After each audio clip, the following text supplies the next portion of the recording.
Right then, ladies and gentlemen, boys and girls, just so you know, we haven't given up on the stroker build. In fact, let me give you an update on said stroker build and show you where we're getting to. Let's pop into the garage, so excuse the light as we go through here. Sneak peek, we did a track day in the FTO.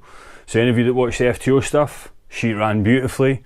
We were real chuffed with her. We had loads of fun at Abingdon Airfield and we had a great day. So another little sneak peek, we've got ourselves a new set of alloys. I've been needing some 17-inch alloys. There they are. We've got a set of Type 3 AC Schnitzer alloys, genuine, I believe, stamped Ronal on the back, on the centre cap and on the wheel. Paid a really nice price for them. Really happy boy. I like 5-spoke alloys. They're a bit old school, but fuck it, it's what I enjoy. So I've got them. They need new tyres desperately badly and I'm going to go in the car. Let's get to the main crux of the video. Where are we with the stroker build?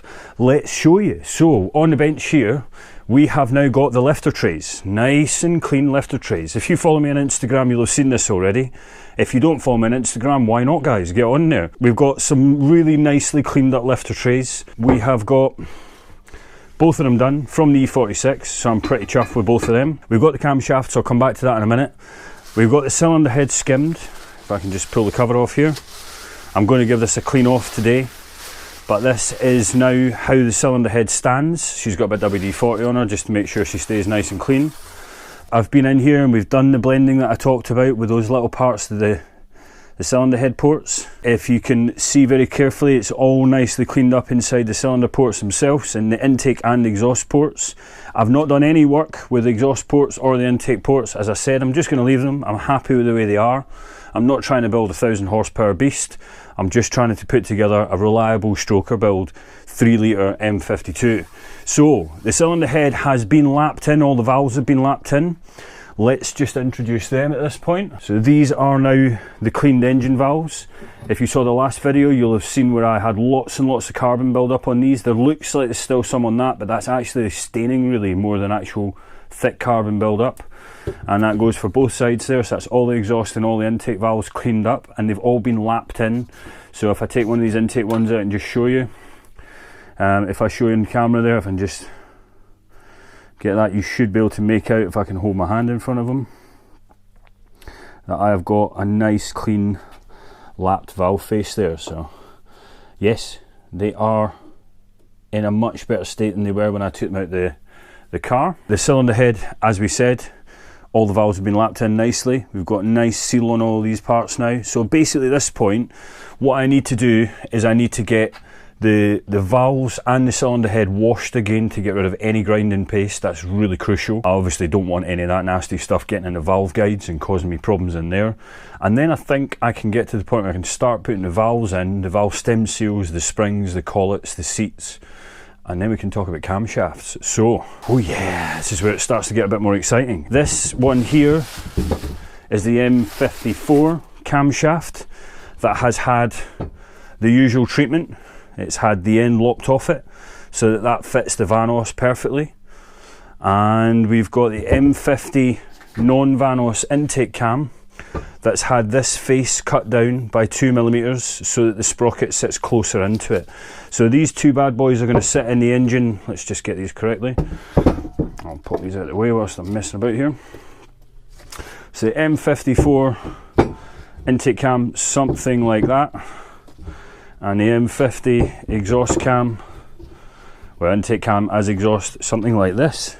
So there we go, guys, we've got our two camshafts. Obviously we have to clock this one because this one naturally would sit like so. The M54 one would sit like this, which is wrong. So we need 62 degrees clocking.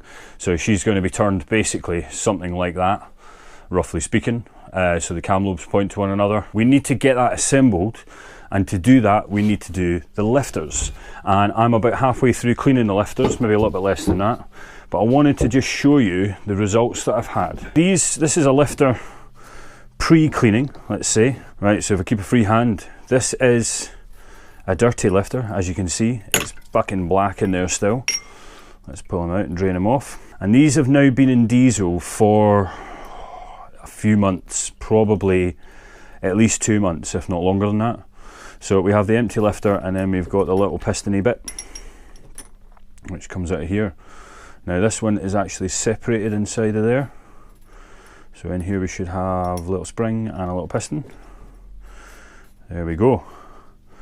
So what we've done is I've taken them all completely apart. I've then cleaned up the end of the lifter and I have reassembled it, and as you can see, he is lovely and springy, and he's then going to go into there after I've given him a good wash off and a bit of a clean and a dry. So we end up then with, once they've been finished and they've been reassembled, I've put them back into some clean diesel, and we're looking at this sort of thing. So we've got spotless looking diesel there. So there we go, there is the lifter in nice clean diesel, and if I can just illustrate how springy it is, we've got a lovely springy lifter again, which is going to fill up with engine oil and hopefully not tap like crazy when I put it all back together. I hate diesel, guys. Fucking smells horrible. We've got the stroker build really moving along pretty fast now. I booked a week off work so that I can actually assemble the car and take the engine out and go for it all in that week. At the stage where I stand right now, I've got to still do obviously the assembly of the head, but in addition to that, I have to get the pistons cleaned and think about putting the piston rings on, but to be fair, I'm probably going to do that right on the time when they go in the car so that there's no damage to them. What I don't want to do is put the rings on and then have them, I don't know, knock into stuff, and it just seems silly to do it too early and then have them sitting around. We have just been today to a local car garage, tuning place, don't know what you want to call them, and they are going to allow me to run the car on their dyno before and after the build. So a few of you out there in YouTube land will be wondering, you know, is this guy ever going to prove his figures? I'm not much one for that sort of thing. I don't really care. I'm doing this because I can and because I enjoy it. It's my hobby. But I want to see the results as well. So I've booked the car in to have a dyno run done next Friday in its current form. So M50 manifold and standard engine apart from that. I'm expecting it not to be fantastic. I'm not really that concerned by that. In the interim, another little sneak peek for you. One of the things that you really need if you're tuning a car is in this box next to me. Now this is quite a big expense, which I don't like doing. Anyone out there who knows me will know that I'm pretty tight and I like saving money where money can be saved. But sometimes you can't save money. Sometimes you've got to eat your words, son, and you've got to go and buy yourself a wideband O2 sensor. I've gone and bought myself an AEM Uego wideband air fuel ratio sensor with all the gubbins that it needs to get in there and do its job for me. I'm then going to weld it into my exhaust, like H pipe, a bit similar to what they do with the M3, and I'm going to situate that wideband in there so I can read both banks. That's going to allow me obviously to tune much more efficiently, not just using NOx sensor readings, and really, you know, check out the state of the engine at all times.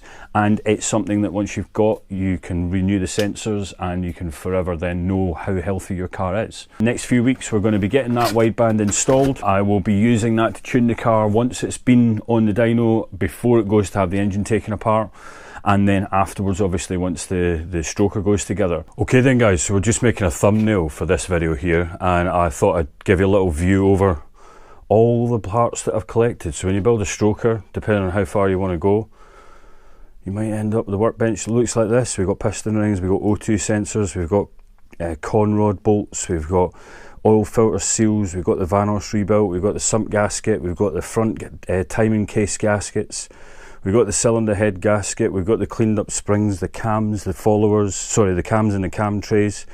The lifters are in the box still being cleaned, we just didn't have enough space to get them out. We've got some stem seals down here, some piston rings, some head bolts, all new chains and tensioners, and a timing chain tensioner. The list goes on, and then even then to supplement that, down in the case of wonders that we have down here, we've got more tools in there. We've got a dial indicator, we've got plasti gauge, we've got a piston ring compressor and pliers, a honing tool just in case, and we've got a short shifter in there. You might or might not have seen, I'm changing that up when I do this because I'm going to have the gearbox out at the same time. A collection of massive parts nearly ready to go on. So there you go guys, that's us at the point we're at today. We will do you a little update showing you the dyno report. If we can at that point, we'll also show you the cylinder head built up. But stay tuned to the Paymo channel, things are getting exciting, and pretty soon we're going to have a cylinder head made up and ready to go in the car. Thanks for watching as always guys, thanks for staying with the channel. I look forward to seeing you all soon with a bit more engine build. Lovely, Paymo out.